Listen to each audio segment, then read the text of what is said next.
for those who are politically wise, a show about the lives of Christians in Ohio involved with politics. Introducing your host, Reverend Thomas Wise. Greetings, my fellow patriots, saints, and sinners.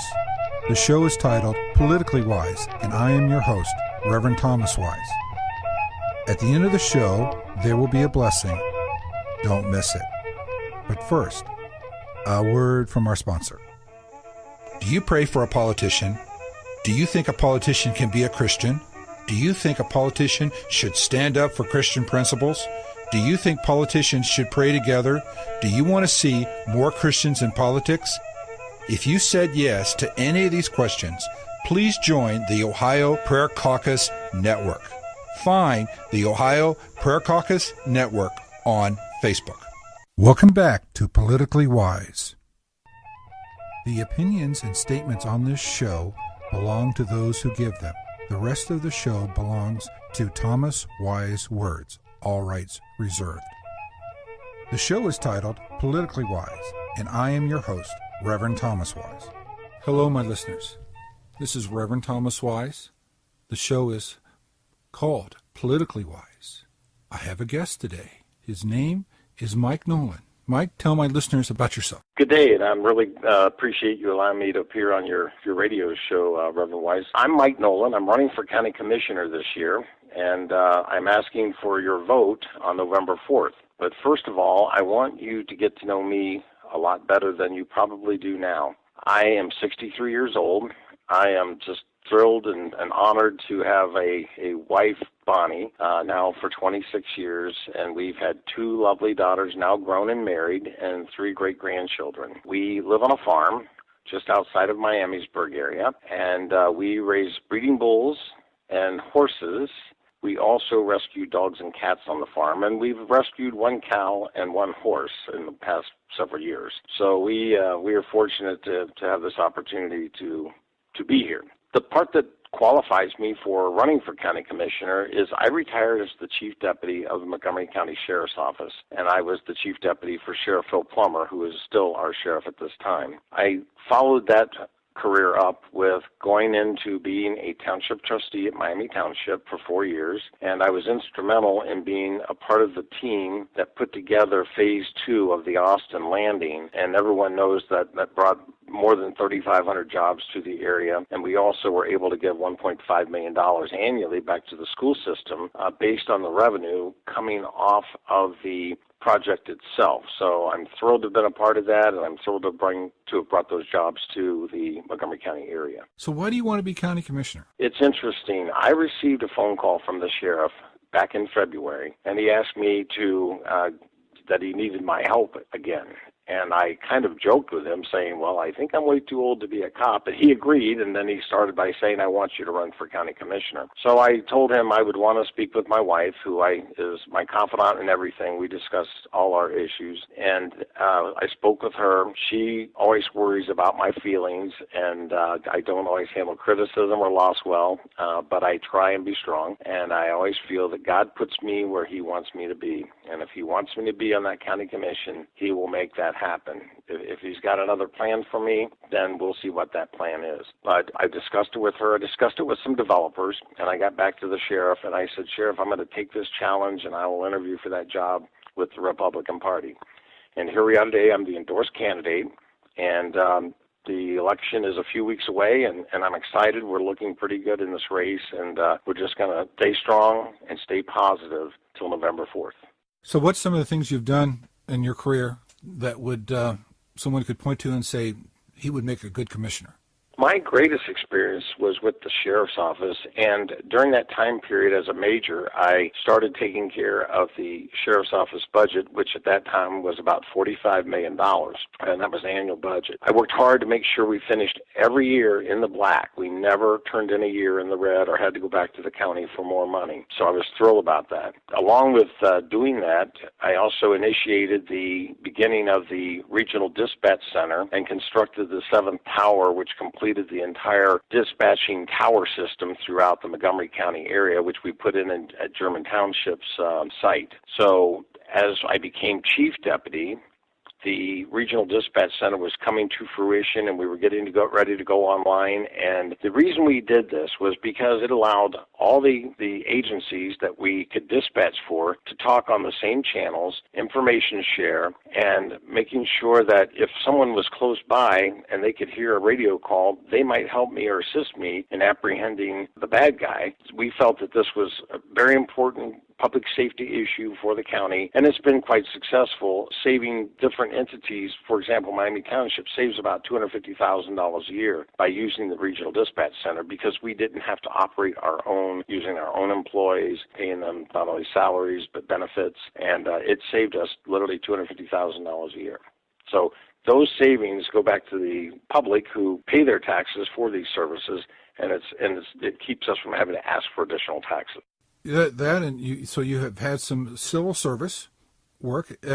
You also have done some private work. You evidently you have a farm. Yes, we do. So that we got into the early '90s. We started raising cattle, and it's a great opportunity for anybody to be around these animals. They're just awesome, and we use them as breeding stock. We don't slaughter our cattle, and we try and continue the particular bloodline, which we are running Angus out here. It's a wonderful thing to do. Now, there's sometimes in the winter when it's 13 below zero and everybody needs fed at least twice a day that you're not thinking it's the most wonderful job in the world. But in the long run, it's rewarding, and we use no additives to our animals. We don't inject steroids or anything into them. They're all natural and a really good quality grass-fed beef. You run a farm, so you know what bull looks like. That's exactly right. I certainly do. Very good. So you'd recognize it when it comes up in politics. I definitely do that. My wife also owns a wine store downtown Miamisburg. She's had that for 7 years. She's a retired school teacher. She retired after 30 years of school teaching, went into the wine business, and is quite successful. And I am her number one trash boy. So I always go down and help her every night. If she's down there, I cook dinner and take it down to her, or if she's off, we cook dinner here at the house. But I always end up at the nights that she is there, I end up with her, and I take care of all the trash and escort her safely to her vehicle. But sometimes she'll tell me she doesn't need me to do that.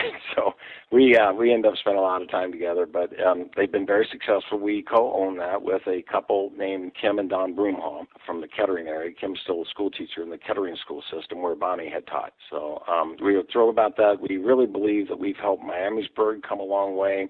And this is the other thing. I know the business side of how to start a business, how to create a payroll, how to sometimes say that we can't take any money this month because in the early days we had to make sure our employees got paid. Now that's not really a problem, and we've always finished in the black with the store.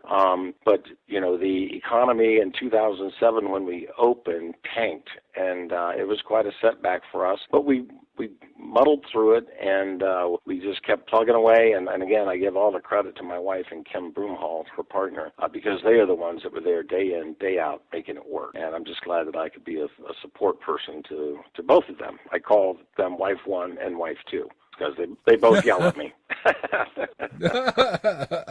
And so you grew up here? I did. I was born at Miami Valley Hospital and graduated in Kettering. I grew up in the Kettering school system, and I graduated from Fairmont West High School. My mom taught at Fairmont West High School. My dad was the principal of Fairmont East High School until his retirement. And I did that, and then I went on to Ohio University and studied public relations through the School of Journalism down there. Got into publishing when I got out of there. I just didn't like the ethics of the business and chose to go into law enforcement after that, and I've had a wonderful career. And I want everybody to know I'm not a politician, and a lot of people tell me sometimes I don't smile enough, but I guess I'm just kind of serious because I've always been a cop all my life, and it's been very important to me to take care of those who are underprivileged or need help, and to also prosecute those who would do us wrong. And I can say I've had a lifelong career in law enforcement, and I'm honored and very lucky to have had that opportunity. So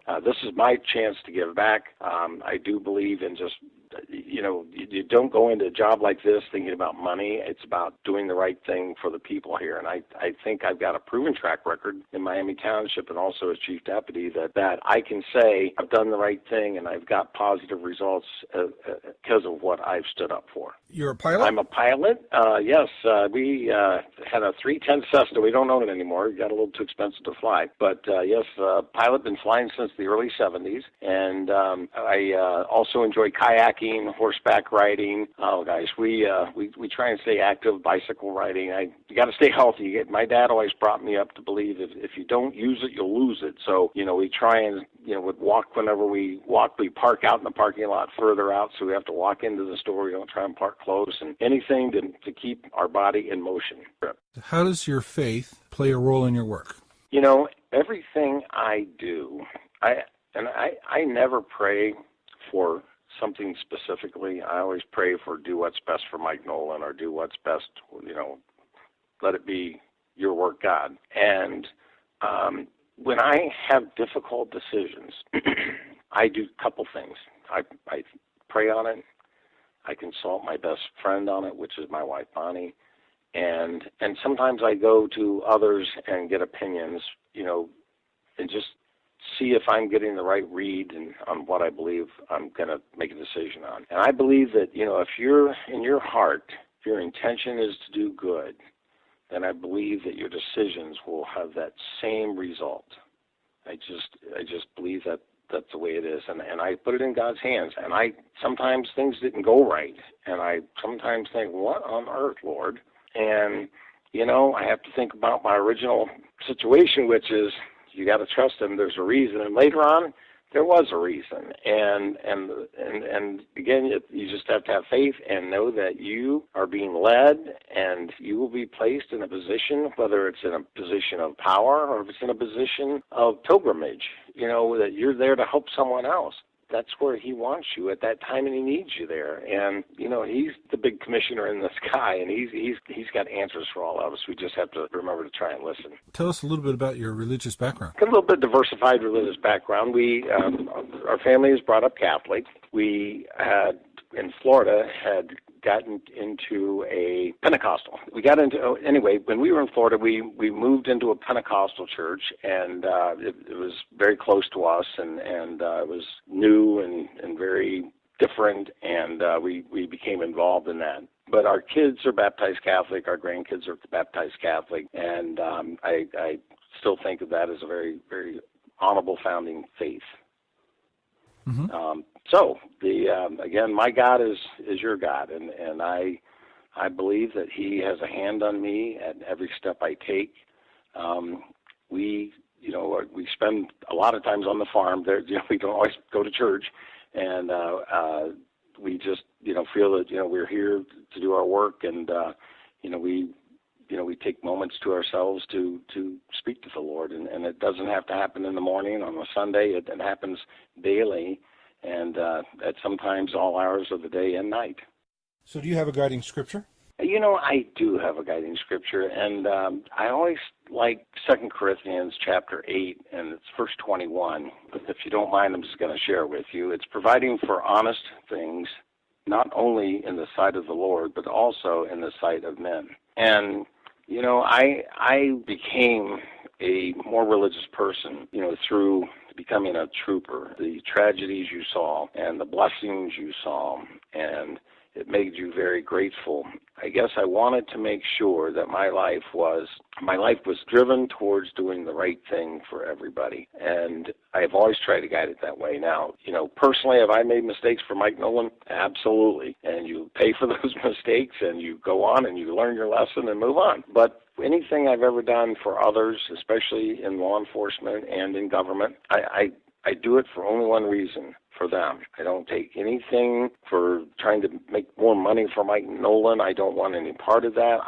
When I leave, I want to be able to look back. I can say, job well done. And that's the only gratitude that I want from that, is the fact that I did the best I could do for the people I serve. And I don't think any man can ask more than that. I've always believed that, you don't worry about money, because money is a byproduct of happiness. And I encourage young people, when you get a job, because I had this happen to me. I had a job I made a lot of money at when I first got out of college, made a lot more than any of my friends, and I was miserable every day that I got up and shaved and looked in that mirror. I didn't like the guy I saw. So that's why I went into law enforcement. And you know what? I never had problems shaving after that. I liked the guy I saw in that mirror, and because he stood for the right things. And I still stand for the right things, and I'll continue to stand for the right things. And that's why I think I'm going to do good at being a county commissioner, because the sheriff, they've cut him 96 deputies over the last several years, and he can't do his job anymore. He asked for 2 deputies back. They turned him down. And that's when he called me and said, I need your help. And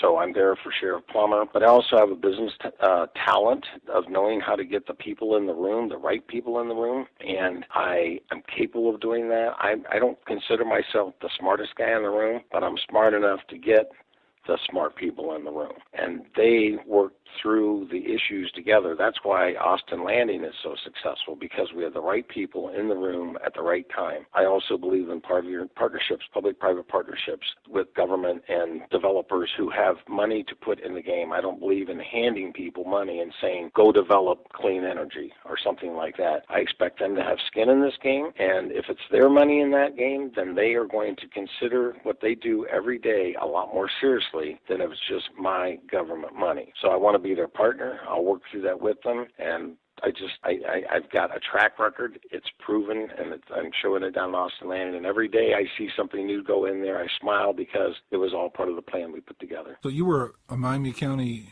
trustee? Miami Township trustee, yes. I did that for 4 years, from 2010 through 2013. And That's an elected office, right? That is an elected office, That's correct. So this is not your first election? That's correct. This is not my first election. Yes, that's correct. I've been elected before. And so you've also worked with Austin Landing, the Dayton Mall area, and the Metro Parks? That's correct. What we did with the Metro Parks, some of the businesses, it's not all shopping in Austin Landing. We also have some formal offices, law offices, and other business offices there. And the younger clientele that work there want lifestyle things. You know, they want to be able to get up from their desk, go outside, and enjoy something unique, such as biking. We put bike paths that connected across the Austin Landing area and throughout Miami Township that connect into the Five Rivers Metro Park bicycle pathway, and you can now cut through there and end up all the way down on the river and then go all the way either to the north to Dayton and then on out to Yellow Springs, or you can go south down to Franklin and go on from there. So it's really neat that we hooked that up, and as the whole area becomes totally enveloped or developed over there, there will be more lifestyle amenities for everybody to use and kind of be a show place for that portion of the county. But yet, keeping in mind, we need to keep the Dayton Mall strong. We all saw what happened when the Salem Mall went out. And what happened was the blight to the Jefferson Township and Trotwood area. We need to bring that back. We need to help those people. I think the first thing we develop after I get into office needs to be in that area. And we need to have the employment reflect the diversity of that area and be very strong with anyone coming in to develop. That's what our expectations are. And we need to put them back on the map. They don't even have a grocery store in Trotwood that they can actually just run down the street and go to. It's just devastating. So we don't want that Salem Mall, debacle happening again down in Miami Township. So we started a Dayton Mall Master Plan. The Dayton Mall Master Plan brought together professionals in that business and also local people from the area to make sure that we project the best possible situation for the Dayton Mall to be successful over the next 20 years. We know that out of the 1,200 malls, 600 of them will be out of business in the next 10 years. We cannot allow that Dayton Mall to be one of them. So, we know what happens when a mall goes under. It's the same thing that happened with the Salem Mall, and devastation comes behind that. So, what are some good things that are happening in Montgomery County? The county. Well, the good things, the good things happen to be happening down at, the Austin Landing area.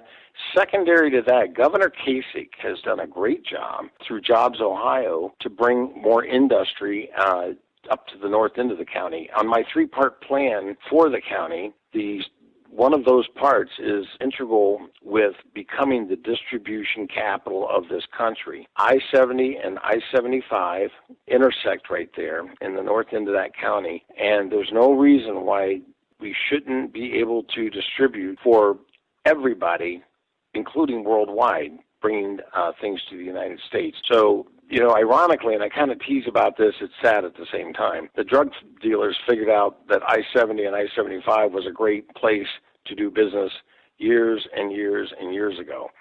It's time that the business people find out the same information and start developing business there, because we need jobs in this area. If we don't have jobs, we won't get people to reinvest in our homes, and our values are going to continue to decline. So we need to bring jobs back to this area. I brought 3,500 plus down in Austin Landing. Our job's not done yet. We need to bring more up to the north end and to the west end of this county. And so what are the things that are not doing so well on the Unfortunately, this whole county it's got two big problems. The first problem is heroin, and heroin is it's a devastating drug, not just to the person using it, but to the family and family members that are victimized by that person's substance abuse. It used to be that heroin was just downtown Dayton in the ghetto areas and the rough parts of town, and that's not true anymore. Heroin is everywhere. It's in Huber Heights, it's in Centerville, and it's certainly here in Miamisburg. And I think we need to do two things. We need to step up enforcement, because the cartels that are bringing the heroin here are also bringing the illegal aliens here. And this is the second part of our problem. I believe that when they declared Dayton, Ohio a sanctuary city in 2010, that it immediately started the demise of Dayton. Why? What kind of business plan would ever have as part of it, gee, let's bring some illegal aliens here, and that's really going to help the economy?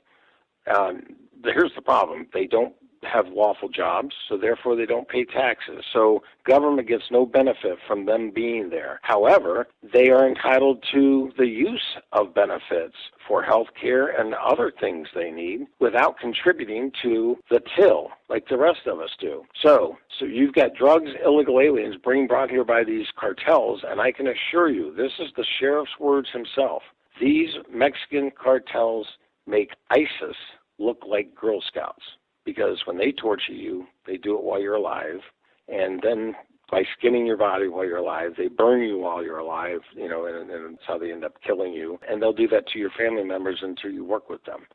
So there's horrible stories about how they conduct their business. In the last year, Sheriff Plummer's taken $2 million off the cartels just up on Miller Lane alone in Butler Township. So we've got our job cut out for us. So we need strong law enforcement. The second thing we need is creative business plans to develop the blighted Dayton and surrounding county. There are a lot of empty houses that either need to be torn down or renovated and made usable again. In downtown Dayton, we have a 95% commercial core vacancy rate. That is the worst in the country. It's worse than Detroit.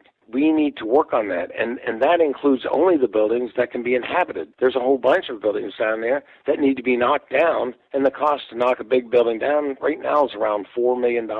And we need to find resources to do that, because there's no use letting a building sit with the windows broken and becoming decrepit, because it becomes an eyesore to the area that we're all trying to make Dayton and the surrounding Montgomery County the gem city it used to be. So we've got our jobs cut out for us. I believe that we can do research and development in the area where the fairgrounds, if they move to Brookville, that area can be developed for research and development using money not just from the taxpayer, but money from Miami Valley Hospital, which is Premier Health, and also from University of Dayton, and create a great research development area in the center of Dayton, thus helping to recreate the need for that downtown to become alive again. Again, without the law enforcement downtown to control the few, probably 10% of the people who just choose to misbehave, they still need to be dealt with, because that makes everybody else, the other 90% who would like to go down there and walk around and feel safe, that would make those people feel like I can go down there and have a good time and take my family, and I don't have to worry always about being armed and being accosted by roving gangs of juveniles. These gangs have grown. There were 84 gangs about a year and a half ago. There's over 100 now. We're going the wrong way in this county. We're not doing the right things, because if we were doing the right things, this wouldn't be happening. Do you think the unemployment drives the gang activity?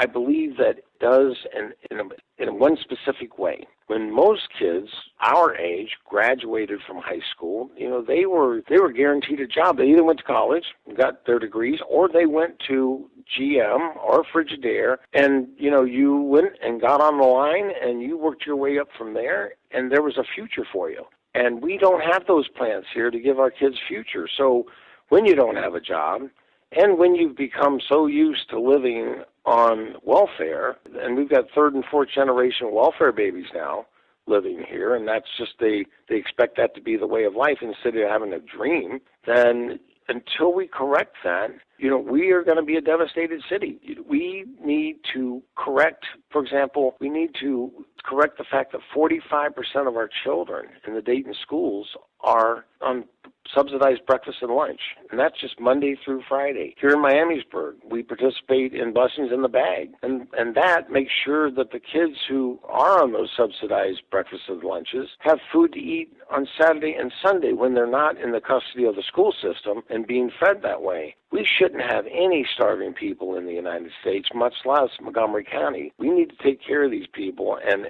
get them healthy, get them some education, and then let's get them a job from the jobs that we're going to create down here. I'm one of those who doesn't believe that everyone needs a college degree. I believe that hard work and dedication to any profession that you enjoy working in will make you successful. Well, sir, we've been talking quite a while now. Yes, we have. Sorry if I rant a little bit. Oh, that's all right. Is there anything that you wanted to bring up in this interview that I have not thought to ask you? Well, I just want people to know Mike Nolan better. I'm a good guy. I really try hard to help people. I will really try hard to be the best county commissioner that anyone could ever want. I will be out there in the public eye. I will work hand in hand with Phil Plummer, the sheriff, and I'll work well with the other two county commissioners. I would ask that people, pray for my success if it's God's will. Don't just pray for my success. You pray for God's will to be done. And if he wants me in that job, he will get the people who are going to vote for me out to those polls. So pray for that. And pray for all our leaders who have to make tough decisions every day. And every time they make a decision, there's a group that will say they did poorly or they didn't do it right. There's always those naysayers. So, prayers, please. Pray for all of us, not just us, not just me. But again, when you pray for me, pray for his will to be done. And if that's done, he'll put me right where he wants me. Amen. Do you have a website? We do. It's electmikenolan.org. It's not real fancy because I'm a little older than a lot of the people that do this stuff, but it does have some information about me, and people can go on there and donate as well. I am a right-to-life person, and I really believe in that strongly. And if anybody wants to communicate with me, they can communicate through that site. My phone number is 477-2084. That's a 937 area code. That's my cell. And my personal email is mikedustynolan@gmail.com. And I have to tell you where the Dusty came from real quick. I spent 5 years undercover, and all the undercover guys rode either Harleys or horses. So I had a horse. His name was Dusty. And for some reason, they named me. My undercover name was named after that horse, and I was Dusty still to this day. So it's mikedustynolan@gmail.com. Contact me any which way you can. I've got a Twitter and a Facebook account also. I'm not real good at figuring out how to do everything through there, but bear with me, and I'll do my best to get back to you. Thank you again for this interview. No, thank you for the opportunities, your listeners out there, and God bless Montgomery County, and God bless you, Reverend Wise. This is Reverend Thomas Wise. The show is called Politically Wise. If we ever forget that we're one nation under God, then we will be a nation gone under. Join us and publicly display this model. In God we trust. Go to InGodWeTrust.com today. Order your decal and display it proudly. Let's again write "In God We Trust" on our buildings, in our classrooms, to combat the anti-God dismantling of our nation. Say it and display it. In God We Trust. Go to InGodWeTrust.com.